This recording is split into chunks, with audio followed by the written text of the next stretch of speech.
오늘 설교의 성경 본문 말씀 제가 봉독하겠습니다. 신약 성경 사도행전 7장 30절부터 39절입니다.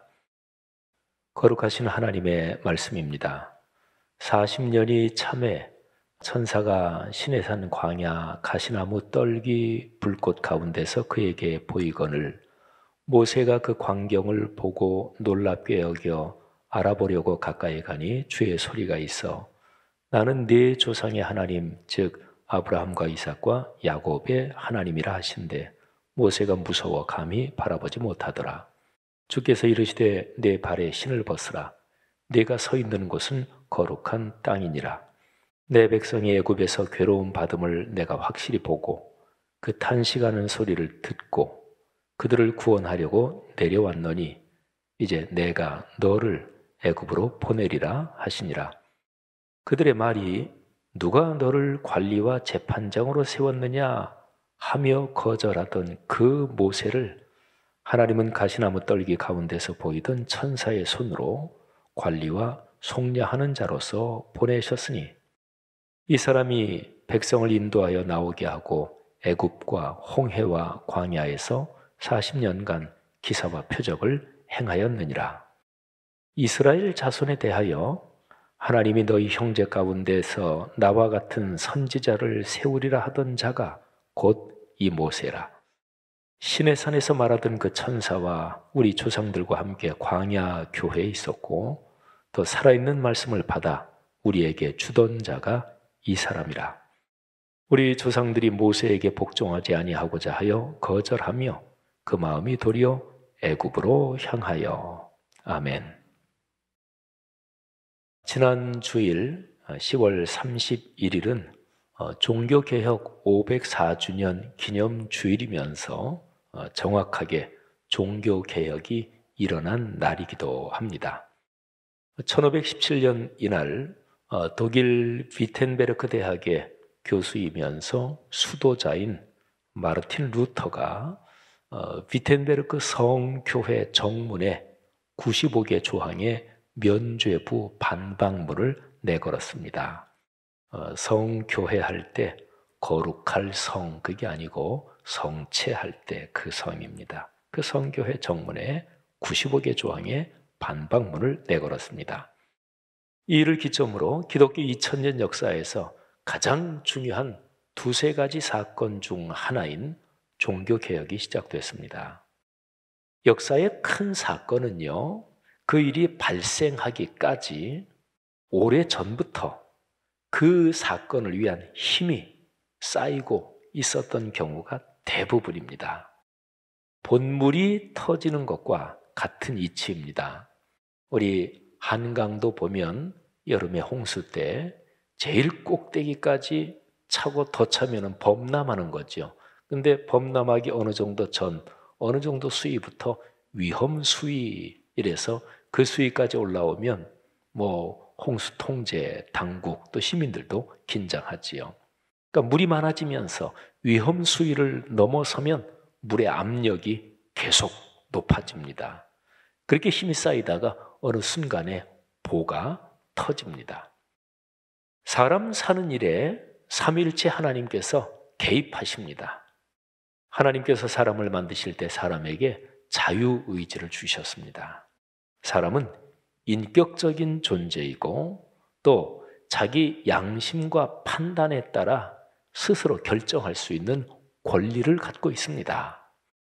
인류 역사에서 근대에 확립된 개인의 인격적 존엄성, 또 양심 및 사상의 자유, 오늘날 우리가 출판의 자유, 사상의 자유 이런 거 얘기하잖아요. 이런 게 근대에 와서 이게 일반적으로 인정되고 확립됐는데, 그런데 이런 것들은 기독교 신앙의 뿌리에 아주 깊이 연결돼 있습니다. 하나님께서는 사회와 역사 흐름에 잔소리꾼처럼 개입하지는 않으십니다. 사람이 사는 모든 것에 넉넉한 자유를 주십니다.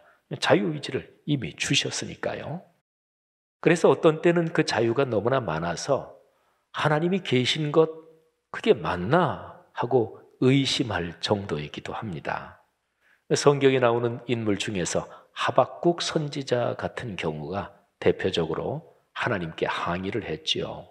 하나님, 이 세상이 이렇게 악하고 그리고 아주 못된 사람들이 기세를 부리고 있는데 왜 가만히 계십니까? 왜 개입하지 않으십니까? 하면서 하나님께 막 항의를 하죠.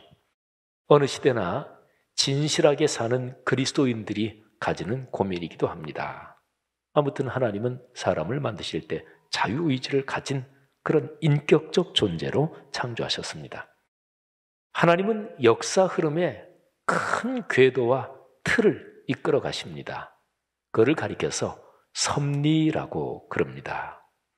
사람 삶의 세세한 것까지 어떤 초자연적인 존재가 이미 다 결정했다. 그런 거는 운명론 또는 숙명론이지요. 하나님의 개입은 그런 것과는 다릅니다. 하나님은 때가 차면 일하십니다. 편하게 표현하면 보다 못해 나서신다. 이렇게 이해해도 괜찮습니다. 지혜로운 어머니는요, 아이들이 하는 거를 사사건건 개입하지 않습니다. 그렇게 되면 아이들의 독자성 또는 자기의 인격적인 자아상이 형성되지 못합니다. 사사건건 개입해서 인류대학을 보내고 좋은 직장 들어갔는지 모르지만 마마보이 또는 그런 자녀가 되든지 아니면 자아상이 건강하게 형성되지 못해서 인생이 불행해질 것입니다. 지혜로운 어머니는 아이들이 하는 거에 충분한 자유를 주고 그리고 적절한 때에 나섭니다. 하나님의 개입이 이와 비슷합니다. 하나님이 개입하시는 아주 적절한 때, 그런 거를 표현하는 헬라어가 카이로스입니다. 우리가 시계로 현상적으로 잴 수 있는 시간, 그런 특정한 몇 시 몇 분, 이런 거를 가리키는 헬라어는 크로노스입니다. 이거는 누구에게나 다 똑같은 시간이죠. 하루 24시간. 크로노스로는 누구에게나 다 똑같습니다. 근데 어떤 사람에게는 어느 날 하루가 며칠처럼 느껴지고 어느 날 하루가 너무 행복해서 그냥 몇 시간밖에 안 지나간 것 같은데 하루가 휙 지나가기도 합니다. 이런 의미로의 시간이 말하자면 카이로스입니다. 크로노스는 역사의 시간이고 카이로스는 그 역사 흐름에 개입하시는 하나님의 시간입니다. 마치 영원이라는 것이 시간 흐름에 개입하고 침입한다. 이렇게 표현하면 좋습니다. 때가 차서 하나님께서 역사에 개입하시는 가장 대표적인 장면을 하나 봅시다. 마가복음 1장 15절입니다. 세례 요한이 잡힌 후에 예수님께서 당신의 사역을 본격적으로 시작하시면서 선포하시는 말씀, 그러니까 예수님의 공적 사역의 제1성입니다. 이 구절에 때가 찼고 하는 표현이 나오는데 거기에 나오는 때, 그게 헬라어로 카이로스입니다. 이르시되 때가 찼고 하나님의 나라가 가까이 왔으니 회개하고 복음을 믿으라. 사도행전 7장에서 스데반 집사님이 이스라엘 역사의 중심 흐름을 시조인 아브라함부터 시작해서 자신이 서 있는 그 시대까지 이스라엘 역사를 쭉 해석합니다. 스데반은 지금 산헤드린 공회에서 재판을 받고 있고, 그리고 사도행전 7장에 기록된 그 내용은 스데반 집사님의 최후 변론입니다. 그런데 스데반 집사님은 거기에서 모세에 관해서 언급하는데요, 하나님의 말씀이 모세에게 성취된다, 이거를 중심으로 하나님의 때가 찼다, 이 장면을 설명합니다. 7장 23절에 모세의 나이가 40이 되매, 이런 표현이 있어요. 그리고 30절에는 모세가 광야 생활에서 40년이 참에, 이런 표현이 나옵니다. 그런데 나이가 40이 되매, 이 되매라는 이 단어하고 40년이 참에, 참에라는 이 두 단어는 우리 한글로는 뭐 조금 다르게 번역도 했죠. 근데 헬라어로는 같은 단어입니다. 헬라어로 플레로오라는 단어인데요. 어떤 일이 드디어 발생하고 드디어 폭발할 또는 드디어 일어날 정도로 그 일을 위한 모든 여건, 에너지가 꽉 차올랐다. 이게 바로 플레로라는 단어입니다. 하나님께서 시내산에 가시나무 떨기 불꽃 가운데서 모세에게 나타나십니다. 스데반의 설명에 따르면 하나님께서 모세에게 세 가지 말씀을 하십니다. 32절, 33절, 34절에 차례로 나옵니다.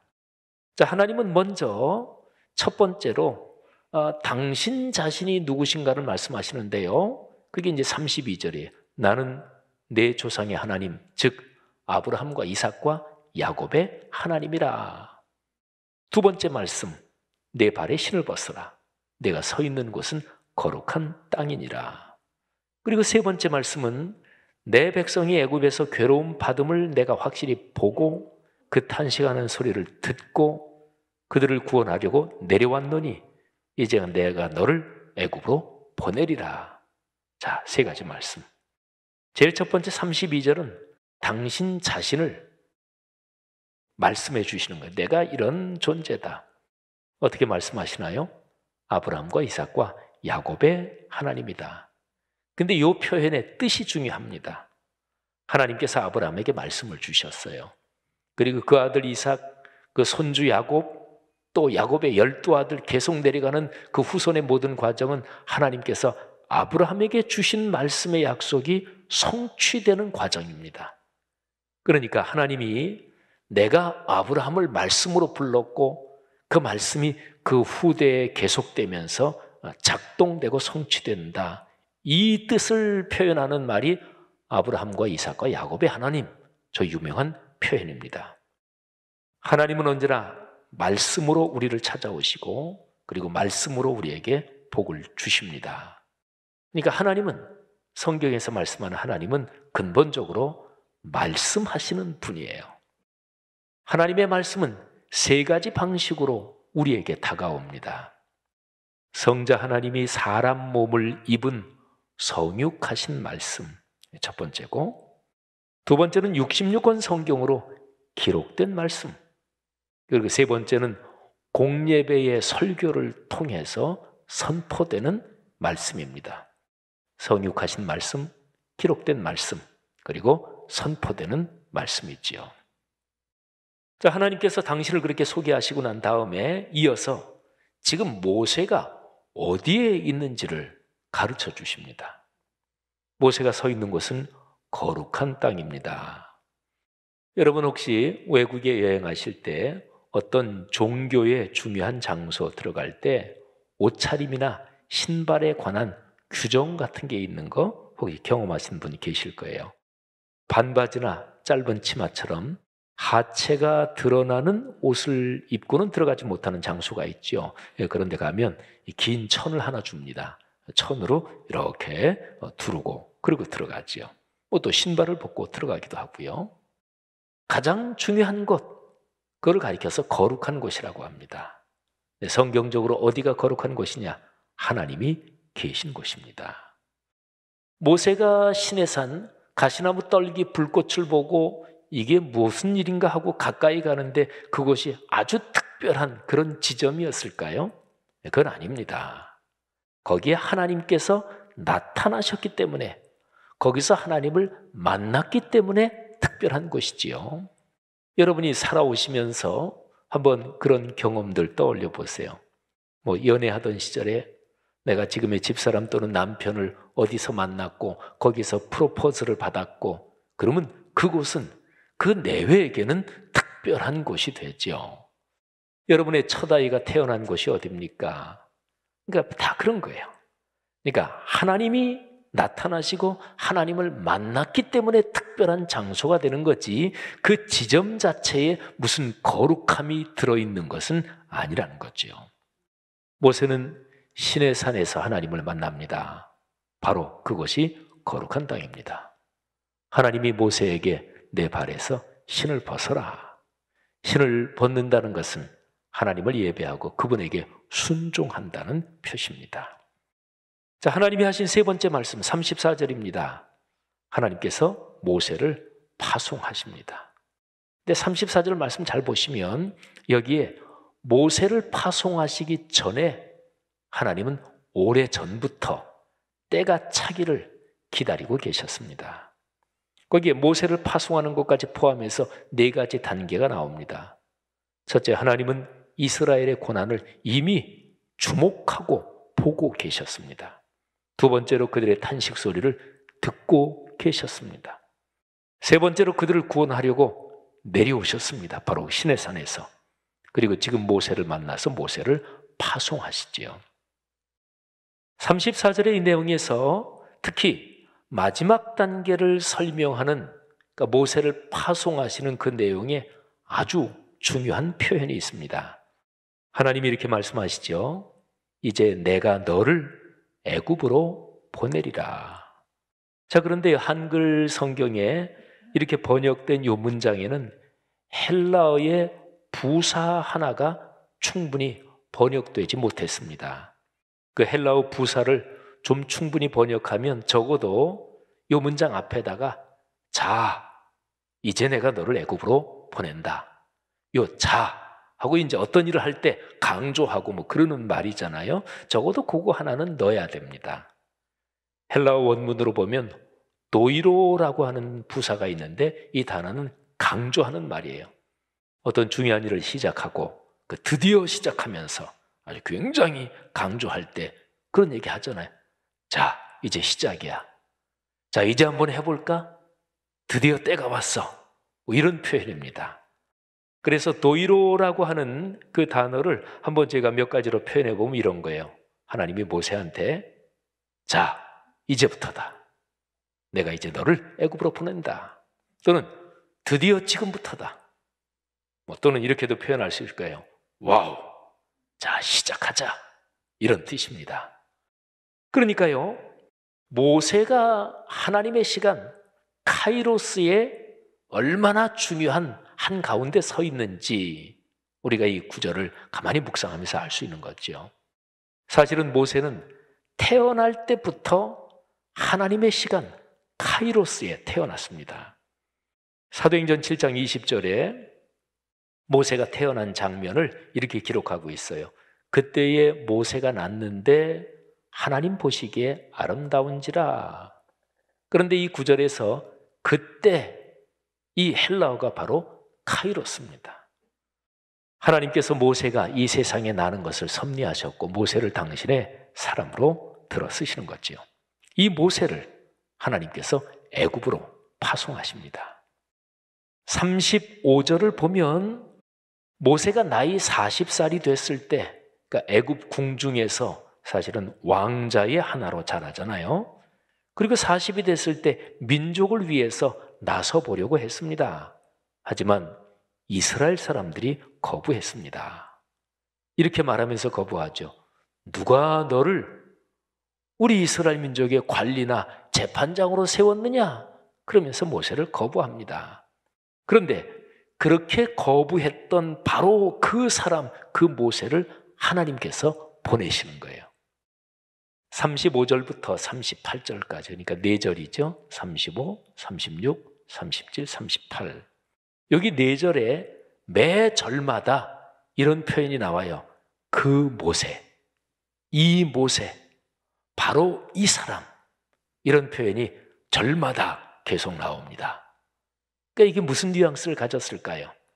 그러니까 모세 그러면 이스라엘 백성한테는 그 사람 모를 수가 없죠. 이스라엘 민족의 역사에서 너무너무 잘 알려진 사람이니까. 만일에 그 당시 이스라엘 사회에서 모세 모른다 그러면 우리말에서 흔히 쓰는 것처럼 그건 간첩이니까 신고해야 돼요.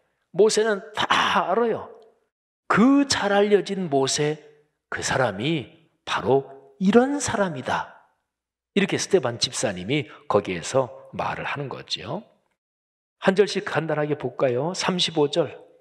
하나님이 모세에게 민족을 구원할 사명을 주어서 모세를 파송하셨다. 이 사실이 35절이에요. 이스라엘 민족이 거절하던 그 모세를 하나님은 관리와 속량하는 자로서 보내셨다. 관리와 구원하는 자로서 보내셨다. 그 다음에 36절은 모세가 그렇게 사명을 받고 애굽으로 파송돼서 이스라엘 민족을 40년 동안 이끌며 자신이 받은 사명, 곧 민족을 구원하는 사명을 모세는 완수했다. 이 사실을 기록한 게 36절이에요. 이 사람이 백성을 인도하여 나오게 하고 애굽과 홍해와 광야에서 40년간 기사와 기적과 표적을 행하였느니라. 자, 그리고 이어지는 37절은 이게 참 중요한데요. 모세가 이스라엘 백성들한테 나중에 오실 예수 그리스도 구세주에 관해서 예언을 했다. 이게 37절입니다. 자, 이스라엘 자손에 대하여, 그러니까 모세가 이스라엘 백성들에게 말했다 그런 얘기예요. 이스라엘 자손에 대하여 말하기를 하나님이 너희 형제 가운데서 나와 같은 선지자를 세울 것이다. 이 말을 한 사람이 모세다. 구약 성경에 보면 구약 성경에 나오는 인물 중에서 예수 그리스도가 오셔서 하실 일을 그 사람이 모형적으로 그 사람의 삶을 보면 예수 그리스도의 삶을 미리 보여주는 모형 예표다. 이런 사람이 여럿 있어요. 그 중에 하나가 바로 모세입니다. 근데 모세는 하나님의 감동으로 나중에 오실 구세주 예수 그리스도를 미리 백성들에게 말해요. 너희 형제 가운데서 예수님도 유대인의 혈통에서 오신 분이니까 나와 같은 선지자를 하나님이 한 분 보내실 것이다. 참 중요한 구절이죠. 37절. 자, 그 다음에 제가 오늘 설교드리는 맥락에서 38절 그리고 스데반 집사님이 사도행전 7장에서 쭉 얘기하신 꽤 긴 이 최후 변론 또는 설교다 이렇게 표현할 수 있는 이 흐름에서 38절이 중요합니다. 자, 아브라함은 말씀의 사람이었어요. 하나님이 아브라함에게 말씀을 주셨고 아브라함은 하나님의 말씀을 믿고 자기 인생을 거기에 걸었습니다. 그리고 아들 이삭, 손자 야곱, 그리고 또 그 밑에 증손자 요셉 또는 요셉의 형제들, 이 모든 역사는 아브라함에게 주시는 말씀의 약속이 성취되는 과정입니다. 그러니까 아브라함 요 시조에 아들, 손자, 증손자 그 뒤에가 몽땅 다 걸려 있습니다. 근데 사실은 그 정도만이 아니죠. 우리 마태복음 1장 1절을 보면 아브라함과 다윗의 자손 예수 그리스도의 족보라 이렇게 돼 있으니까 사실은 하나님께서 아브라함에게 주신 말씀은 인류를 구원하기 위한 예수 그리스도가 오시는 것까지 아브라함에게 주신 말씀에 걸려 있는 거예요. 자, 아무튼요, 하나님께서 아브라함에게 말로서 이제 하나님의 말씀을 주셨죠. 근데 이제 모세한테 내려와서는 모세 시대에는 글로 기록해서 말씀을 주시는 거예요. 그리고 모세가 기록된 그 말씀을 받아서 백성들에게 준 사람이죠. 38절 굉장히 중요하죠. 그러니까 스데반이 모세를 어떻게 해석하느냐.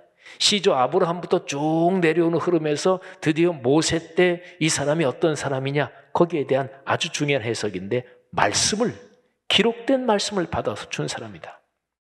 신의 산에서 말하던 그 천사와 우리 조상들과 함께 광야 교회에 있었고 또 살아있는 말씀을 받아 우리에게 주던 자가 이 사람이라. 살아있는 말씀, 생명의 말씀, 살리는 말씀, 그 하나님의 말씀을 받아서 백성들에게 전해준 사람이 바로 모세라는 거예요. 자, 여러분, 스데반 집사님이 산헤드린 공회에서 재판을 받을 때 당당하게 말한 최후 변론 또는 그 설교의 중심 흐름을 한번 잘 보십시오. 이스라엘 역사에서 최초로 하나님의 말씀을 받고 그 말씀의 약속에 온몸을 던진 사람이 시조 아브라함. 자, 그리고 아브라함이 받은 말씀이 작동하는 과정에서 인생 여정을 말씀의 작동 과정으로 걸은 사람이 이삭, 야곱, 요셉 등등. 자, 그리고 이제 모세죠. 아브라함이 받은 약속의 말씀을 기록된 글로서 받은 사람이 모세다. 자, 그러면 스데반 집사님은 이스라엘의 역사를 말씀의 역사로 보는 거죠. 하나님께 말씀을 받은 민족, 그 말씀의 삶을 헌신했고, 그리고 하나님의 말씀은 반드시 말씀하신 대로 이루어진다. 이게 스데반 집사님이 이스라엘 역사를 보는 중심 관점입니다. 하나님은 말씀으로서 당신의 뜻을 드러내시고 말씀을 통하여 복을 주시는 분이십니다. 스데반 집사님은 이런 역사관을 갖고 이스라엘 조상들의 죄악을 적발합니다. 자, 모세가 기록된 말씀을 받았다. 아까 제가 38절 말씀드렸죠. 근데 바로 이어지는 39절을 보십시오. 우리 조상들이 모세에게 복종하지 아니하고자 하여 거절하며 그 마음이 도리어 애굽으로 향하여. 그러니까 모세가 하나님의 말씀을 글로 받아서 백성들에게 줬는데도 백성들은 그 말씀에 복종하지 않았다, 이런 얘기죠. 광야의 이스라엘 민족은 기록된 말씀을 받았는데도 그 말씀보다 애굽이 좋았습니다. 애굽의 편안함과 그 쾌락이 더 좋았습니다. 자유를 빼앗기고 굴욕을 당하며 종살이를 한다고 하더라도 그저 편하게 사는 것이 더 좋았습니다. 불쌍한 민족입니다. 정신이 죽은 백성입니다. 인격의 존엄성과 자유의 소중함을 모르는 사람들입니다. 공리주의를 설파한 영국의 철학자 존 스튜어트 밀, 공리주의는 요즘 우리가 쓰는 말로 말하면 사회적 공공선, 이렇게 보시면 돼요. 그런데 1800년대에 그 영국의 철학자 존 스튜어트 밀, 그 사람이 한번 표현을 빌리면 배고픈 인간으로 살 바에는 배부른 돼지가 더 낫다. 그러니까 배고픈 소크라테스보다는 배부른 돼지가 더 낫다. 이렇게 생각하는 사람들이 이스라엘 백성이었다. 이렇게 볼 수가 있어요. 1863년에 출간된 밀의 책 공리주의에 이렇게 나옵니다. 배부른 돼지보다는 배고픈 인간이 되는 것이 더 낫다. 만족한 바보보다 불만족한 소크라테스가 되는 것이 더 낫다. 바보나 돼지가 다른 의견을 가진다면 이는 오로지 자기 입장으로만 문제를 이해했기 때문이다. 이에 반해 인간이나 소크라테스는 문제의 양쪽 입장을 다 이해한다. 소크라테스하고 돼지를 비유한 아주 유명한 잘 알려진 얘기죠. 이게 바로 이 존 스튜어트 밀의 이 책에 나옵니다. 사랑하는 성도 여러분, 광야에서 예수님을 시험한 마귀의 논리를 경계하십시오. 마귀는 세 가지로 예수님을 유혹합니다. 돌로 떡을 만들어 봐라. 높은 곳에서 뛰어내리고도 전혀 다치지 않는 기적을 보여라. 그리고 나에게 절 딱 한 번만 하면 천하의 권세를 주겠다.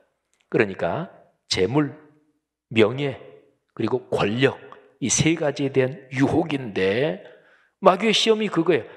재물과 명예, 권력을 누리면 됐지 뭘 그렇게 복잡하게 살려고 그러느냐. 이게 이제 마귀의 유혹입니다.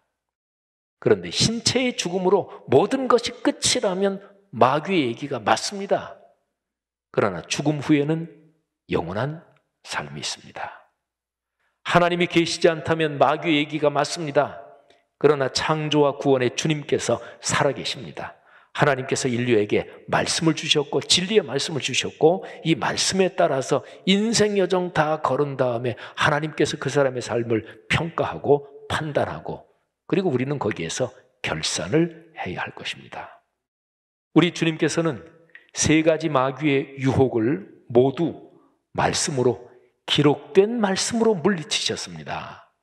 예수님께서 구약 성경을 언급하시는데 예수님 당시에는 구약 성경에 장과 절이 아직 구분되지 않았을 때예요.